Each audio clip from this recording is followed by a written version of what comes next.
I thought I'd start by telling you why I came into the arts. I wanted to be useful. I used to do a very different job to this. I worked in the city, not far from here, actually. I used to do a very different job to this. But I came into the arts because I was frustrated. I was quite a bit angry, actually, to be truthful. I was fed up with injustice, inequality, lack of fairness. I was bored of being invisible. So I found myself in the arts.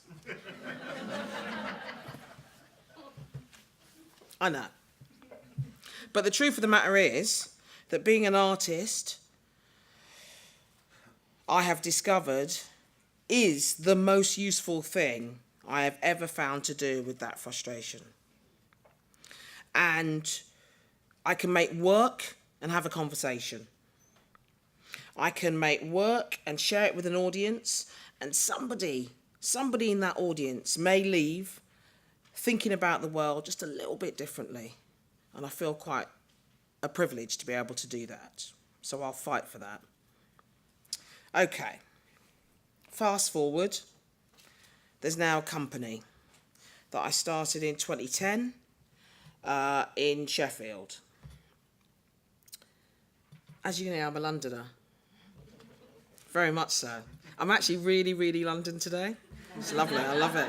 It's like, oh, get back into that accent. Right.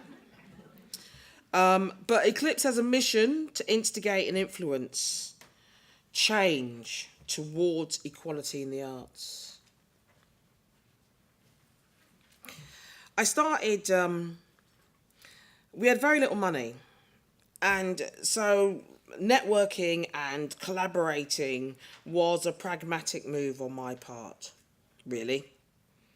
When I say I was little, we were a little company, we were punching way above our weight, and what we were taking on was middle-scale touring.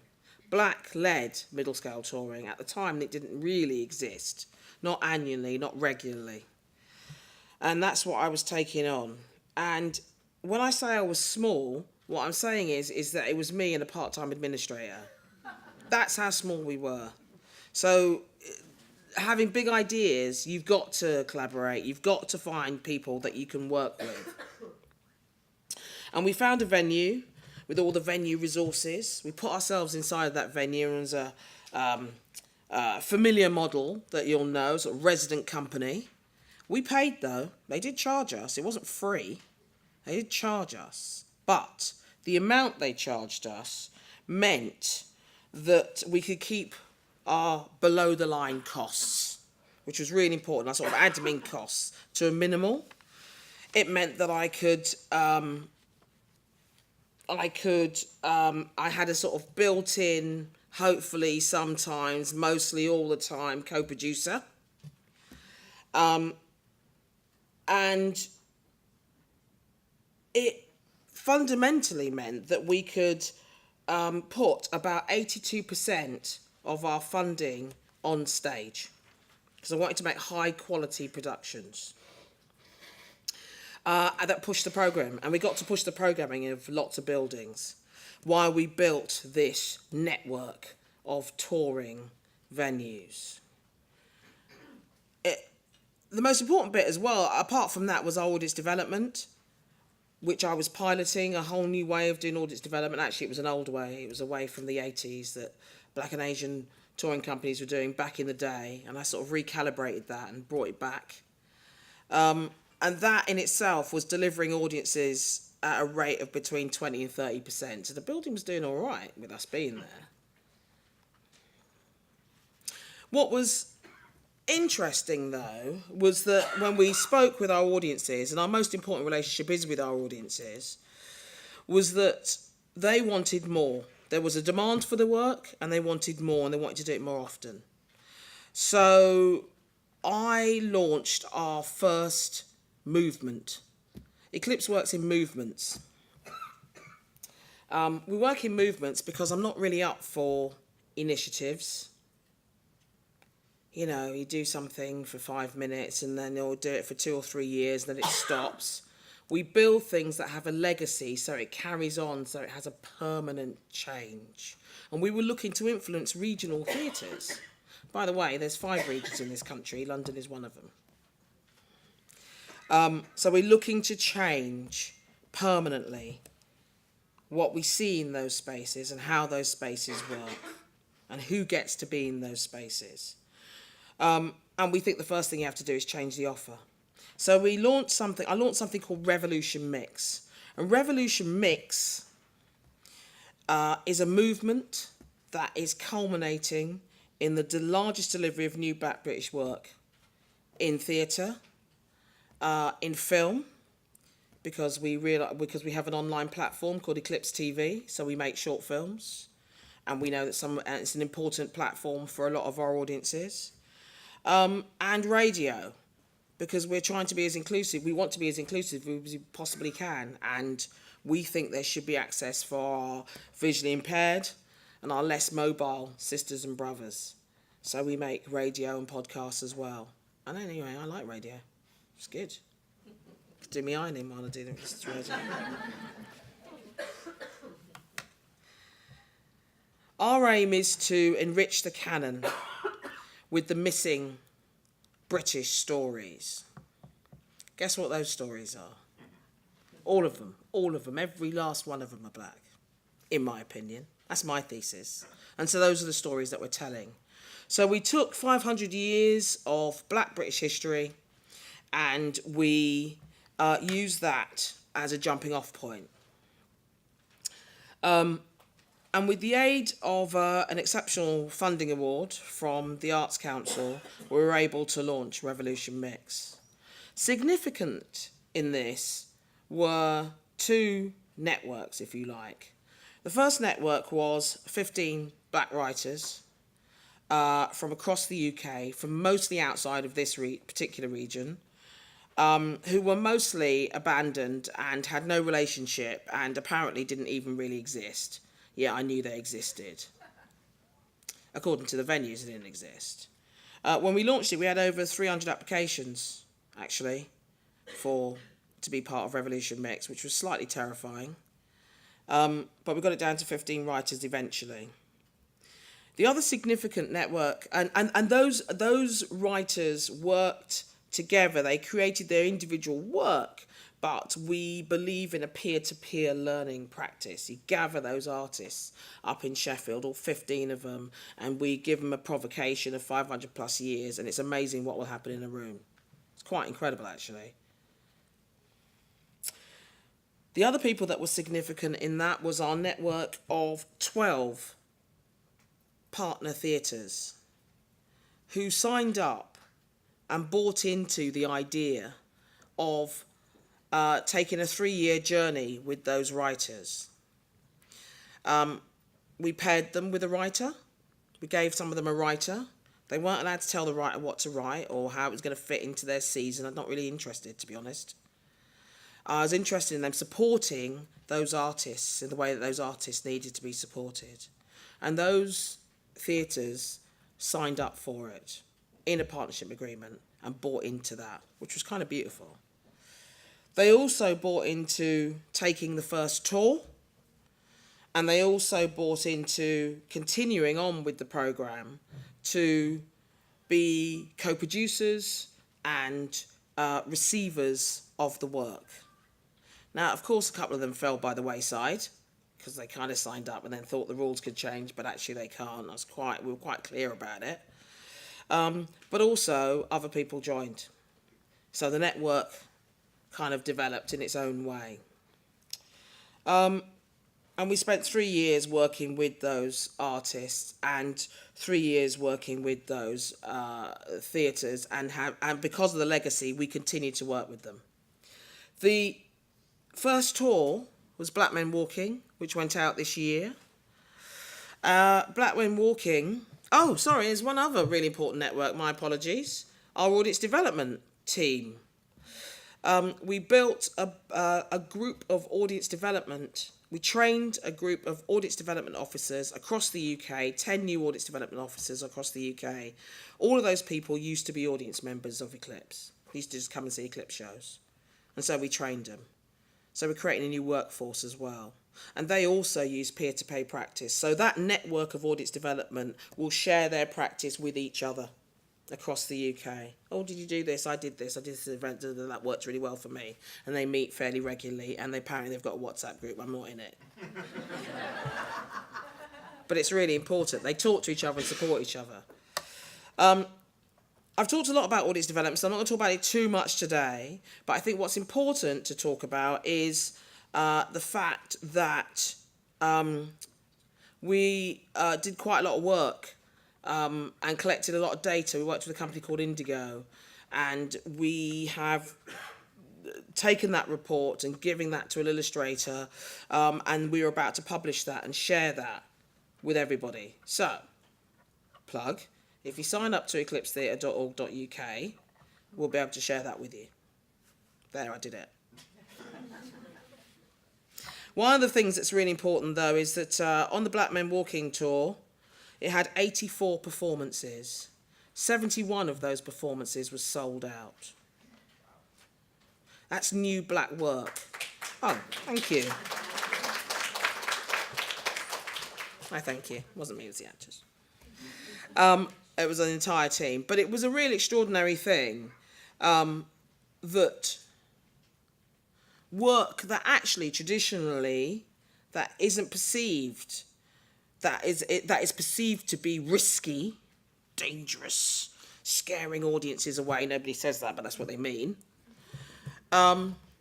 Is actually received in that way. And we found over the years that our work not only appeals to regular theatre, to new audiences, but it also scores really highly for experience seekers. Experience seekers are people who are looking for work that will let them think about the world, that will help them think about the world a little bit differently. These are my people. And there's a lot more data. 27% black audiences. I think the UK average on a tour is 4%. It works. But it worked because the network had to buy into it. And it works because Eclipse were insistent on leading.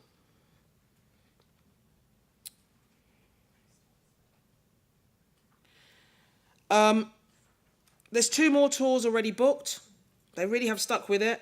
So the next tour will go out next year. Beginning of next year, there's another tour with co-producers already attached to it for autumn next year. So there's 2 more tours already booked. So essentially, Eclipse, through networks and through collaboration, have grown from me and a part-time administrator being crazy and not sleeping for 3 years, to an organisation that employs people, that tours, but most importantly creates work that gets out to audiences, and that audiences know they can rely on another thing coming next year as opposed to it coming once and never see anything ever again. That's the principle. And it also impacts on those people that are part of the network, the venues that are part of the network. The companies, the theatres that have regularly taken Eclipse works have adopted a great deal of our practice, our audience development practice. I think that's true of the Belgrade in Coventry. Our relationship with Hull Truck is such that they have an audience development person locally to them. They took exactly the same model from Eclipse, but actually their audience development person is from the Eastern European community, which is beautiful. Magda's awesome. Okay, so that's us. This bit I'm just going to call Minority Report for a second. Here in the UK, they call me a minority. I hate it, actually. It gets on my nerves. I don't subscribe to BME or BAME. BAME is not a noun or a verb, by the way, just so we know. I personally reject that language. I understand why it's been done, and I only use it if I have to in a funding. It's the truth. So I'm black, and I've said black several times, but just for clarification, when I say black, I am inclusive. I am old school, so I am inclusive of those who are anyone who is marginalised for their race or their ethnicity. And because I started Eclipse, that applies to Eclipse too. We use Eclipse. We use that language in exactly the same way, just so I'm clear. But I am really It's really simple. You call yourself what you want. You identify how you want. I don't want to dictate that. What's also interesting about that language and the being marginalised in the UK is that when I look out across the world, I'm suddenly in a majority, which makes me feel good, makes me feel powerful. And so I started looking out across the world and looking for networks outside of the UK. And then someone introduced me to IETM, which is the International Network of Independent Artists. And I know Nan is here today, so I'm not going to talk about it in detail. You can find out more from her. She'll do that. But I'll talk to you about my experience of being part of that network. So I was asked to come and... somebody introduced me and said, Dawn, do you want to go to a networking conference? And I went, I don't mind doing a couple, but I think I've done quite a few this year, and we need to think about how we're spending money, blah, blah, blah. And they said, it's in Amsterdam. I said, okay, sign me up. And that is the God's honest truth. That is the truth of it. She knew me quite well. That's my executive. She knows me quite well. But actually, I didn't have time for any of that. Because when I got there, I had this extraordinary experience of meeting artists. Actually, not just from Europe, but from across the world. And it was a bit of a surprise for me, actually. I also met a load of UK artists, independent artists that I just didn't know, and companies that I'd never met in the UK, but I was meeting them all in Amsterdam. So it was kind of cool. And there was a cohort of black and disabled artists who'd been brought over by the British Council, and I met all of those people. And these incredible conversations were happening. Some of them are really annoying, incidentally, because that's what it is. They're not all perfect. And some of them were awful, actually. Some of them sort of took me back to the 70s in a way that I hadn't quite experienced for some time. And it wasn't a good go back to the 70s. It was a kind of live in South East London, NF on the wall, everywhere you go kind of 70s. So it was a bit of a weird place to be at times. But there was this extraordinary thing that I left with, that everybody seemed to be talking about diversity in some way, shape or form. There was this conversation about diversity that was happening across the world that I was entirely unaware of, that so many people were talking about it. And in each country, it had its own distinctive way, it had its own language, it was uncomfortable sometimes, it was da-da-da, blah, blah, blah, stuff. But that conversation was going on, and I was interested. And mostly, the people that were talking about it weren't people from those protective characteristics, which I thought was tricky, but it's something that I find really difficult even in the UK. So there's two things. They were talking about diversity, about protected characteristics, and there was this perception that in UK we were all good with diversity. We had it down. You're like, it's all right for you, Dawn. Da, da, da, da, da, da. I was like, what do you mean? I don't know, in the UK, da, da, da, da. So there is this thing where we talk this really good game, but we don't deliver. Look in the room. Look in the room today. How many protective characteristics, visible protective characteristics can you see in this room today? And we're in London. It's crazy. Yeah, so we don't deliver. We talk it, but we don't do it quite. And that's what I'm all about, being useful. So, I took all this stuff and I went back. And I went back to the UK. And at the same time, this weird thing was happening. Eclipse's profile had raised by this time. And I was getting a load of phone calls. Now, somebody shared my number. And that's okay. I get it. I try and be helpful. But I was getting a lot of calls from black independent artists, the great invisibles, the ones that don't really exist, particularly in the north of England. Apparently they don't exist. We don't exist, black independent artists. But we're there. And if you're in Leeds on a Saturday about 6 o'clock in the library, you'll see an extraordinary piece of work that's on for an hour and you'll never see it again. That's it. It's gone. If you're not there, you don't get to see it. So it struck me as very odd because those artists, the least resourced artists in a sense, were still managing to make work somehow. And it's beautiful work and original work. So I was curious. So I set about creating our second movement. So I'm just checking time because I can talk. So that's the truth. Our second movement, which is Slate, Black Arts World. It's a bespoke program that is about helping black independent artists in the North to build sustainable models by increasing access locally to networks locally, nationally and internationally. And that's the basic thesis. So, it's a collaboration. It's another network. We found 11 organisations who shared an interest in achieving this and being part of this, because we're getting good at networks now, creating local networks. And those organisations are a real mixture of people. That's what we wanted. So it's everything from, Bradford City Council, we live in Sheffield, remember, to Forced Entertainment, who are an extraordinary Sheffield company, international company, I'm going to come back to them, to Home in Manchester, to East Street Arts in Leeds, who are an incredible, innovating visual arts organisation, and so on and so forth. Oxford Playhouse, so they weren't all in the North, but we focused on the North. Why? Because the North is the biggest geography. It has historically had the least amount of funding. At the bottom of the kind of funding pile, because the venues tend to get the funding, are independent artists. And at the bottom of the independent artist pile are black independent artists. That's basically how it works. Yeah, these were the people that were calling Eclipse, occasionally.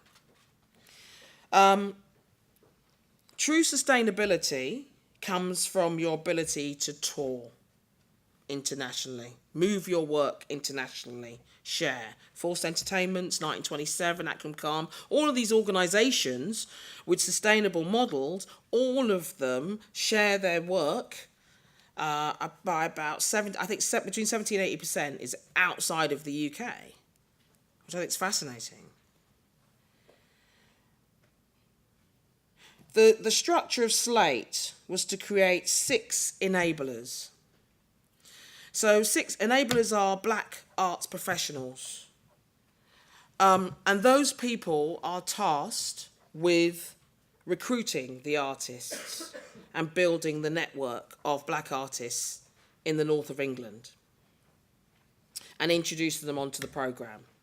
And the programme so far has been about, we've had 4 new commissions, 2 £8,000 make commissions, 2 £4,000 R&D commissions. No commitment to make work. It's an R&D commission. That's R&D's R&D.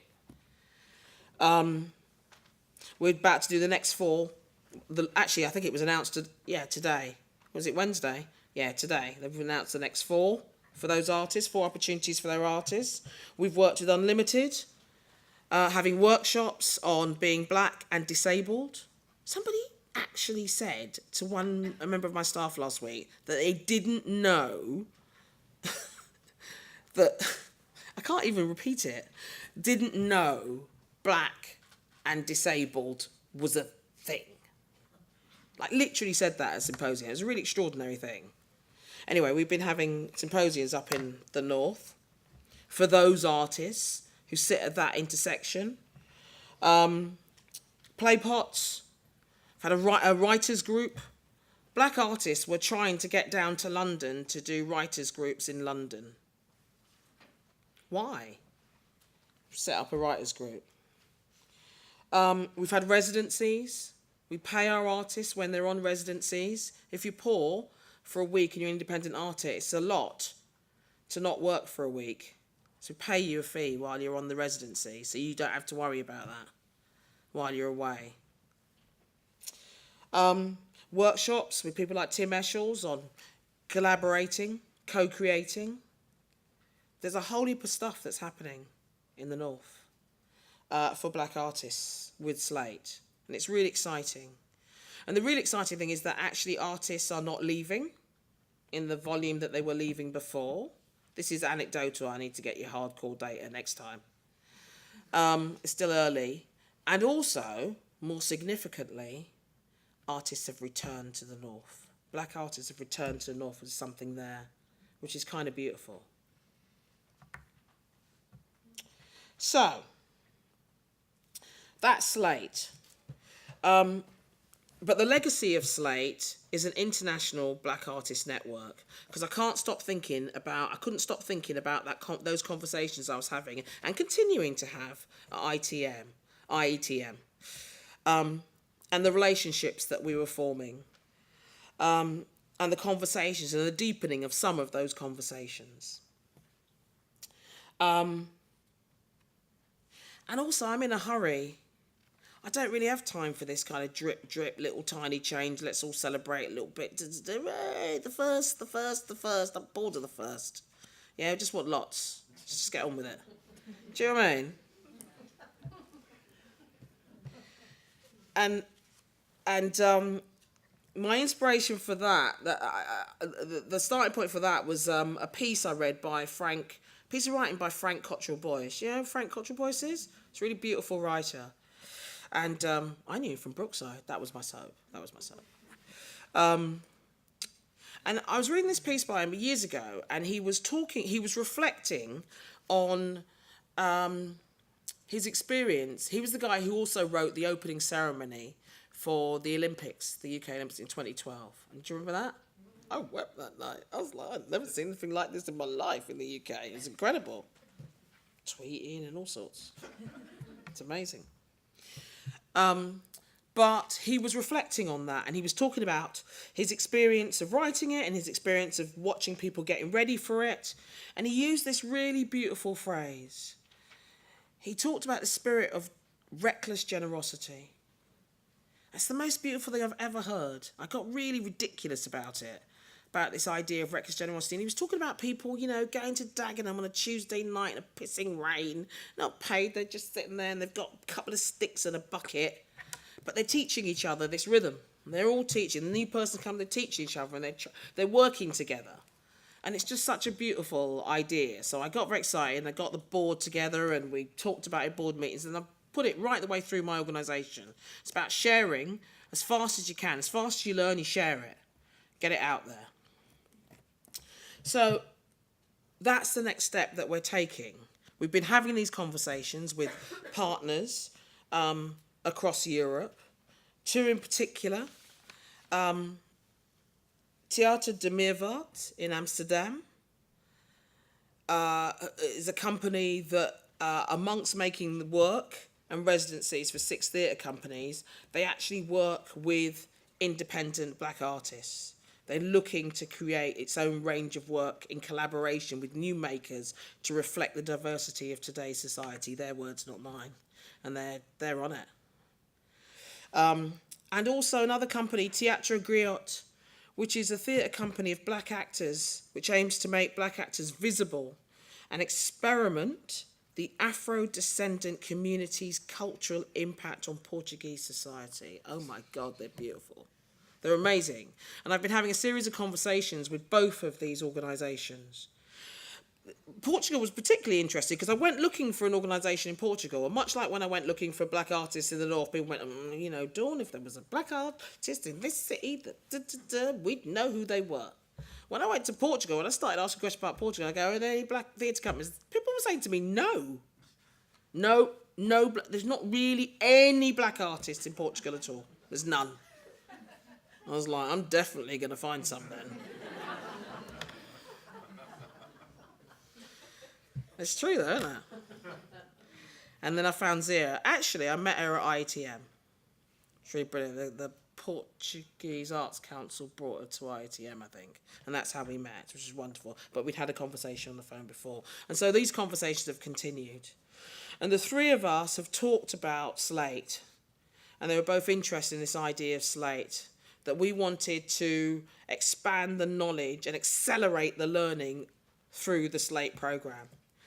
And so we applied to Creative Europe, who incidentally, actually, I also met, I think, for the first time at IETM. So IETM was kind of good for me, that network. And we applied, and we found out in July, not June, thanks for the extra month. I enjoyed it. We found out in July that we are a funded project, which is really exciting.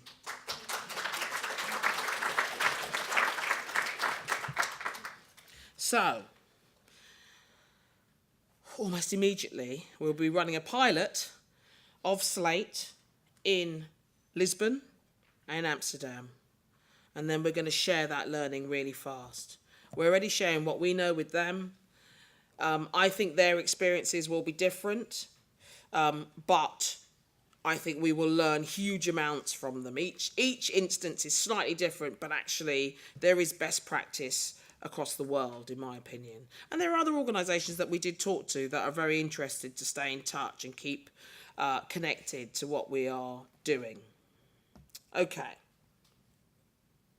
None of this was really, this network is not possible without funding like Creative Europe.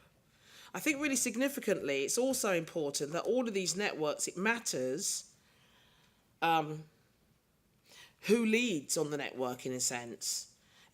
There is an assumption, if you like, that the big organisations will always lead on this, but actually it's not been our experience, and it's what is appropriate. And what worries me about 188 days is what happens after that. Because we do need to be the lead project on this, because at the moment we have the most amount of information to share. But I'm curious about what will happen subsequent to this. And it does worry me. It does make my belly hurt a bit. We had an extraordinary moment when we started Slate. I had an extraordinary moment when I started Slate. We had the first consortia meeting. And there was all these people came in, artistic directors of organisations across the north and up and down the country. They all come in the room. We're sat around this huge, big table, and we're hosting and there's stuff, and we're introducing people to each other because they don't know all each other. They all come from different sectors, etc. And then this silence fell around the table. And I was like looking around thinking, oh, right, is someone going to say something? And then I suddenly thought, oh my God, it's actually really genuinely down to me to speak, to lead on this. And it's been really interesting. It's not always easy. We are quite often challenged, quite rightly. But the skill sets and the knowledge and the mixture of the skill sets and the knowledge is potent for the artists, how it impacts on the artists. And also the artists, the consortia were really clear. When we did the first call out for commissions, when we sat around the table with that bunch of commissions, all of those people said they had never had a response to a commission call out like that before, which I thought was really interesting. Because actually what tends to happen is there's a sort of box here, and you need to fit into that box. And if you don't fit into that box, you're not going to be there. But actually our experience is very different, and how we lead is very different in this particular instance. And so our approach, I am literally a black artist. I kind of get what I need, if you like. So it's really important, I think, in not only that you're forming networks, but you're forming networks that understand that at different times, different people are going to need to lead. And we can all learn that way. I think it's also really interesting that some of those artists, that the black independent artists don't identify generally by art form. They work across art forms as independent artists, which is really exciting, but also really challenging for the organisations that we're all working with. So there's a massive, rapid learning that's happening for everybody that's involved. I'm probably going to wrap it up there.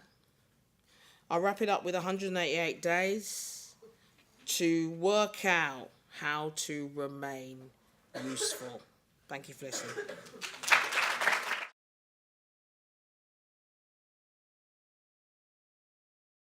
there really is going to be a publication. We are genuinely sharing something online. The very quick story, the very quick idea of audits development, and that sits across all of the movements, and we'll be sharing that as well with Portugal and Amsterdam, is this idea that if you want to invite people to your party, you should kind of get to know them first, otherwise it's weird. So that's essentially what the principle is. So it's about making community. So we've been doing this for years, and we've been making community wherever we go. We meet, we go months beforehand, and we meet community leaders of all types, actually, in a city. There's always someone who kind of is the person who will organise the minibus and take everybody down to here, usually, to see something. Do you know what I mean? Or from Manchester to Leeds to see some show. That's the kind of person that we're looking for. They become cultural, we get to know them, and they introduce us to people, and they become cultural ambassadors. So we're doing this for years. So pretty much wherever I land in a city, I'll know, you know, in Sheffield, Pat's the hairdresser, she's got a group of 35 people.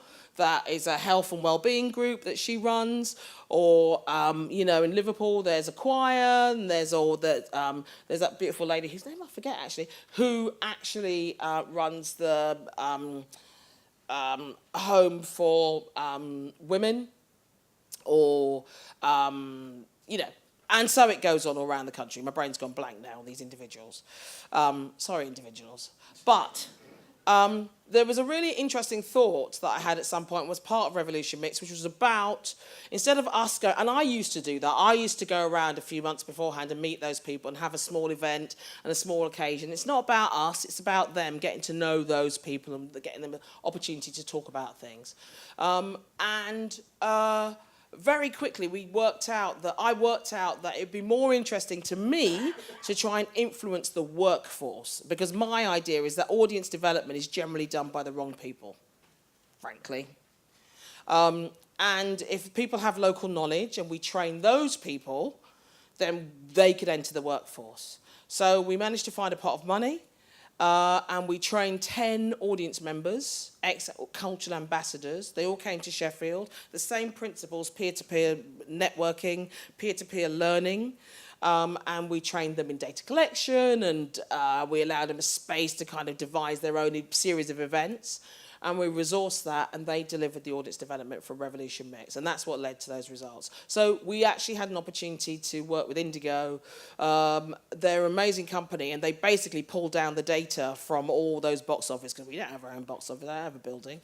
So they pulled down the data from the box office and did an analysis of that, and we gave that information to an illustrator. So we didn't give an influence, independent illustrator who has put that information together in a really beautiful publication for us, a 6-page publication, and we will be publishing that very shortly for public consumption.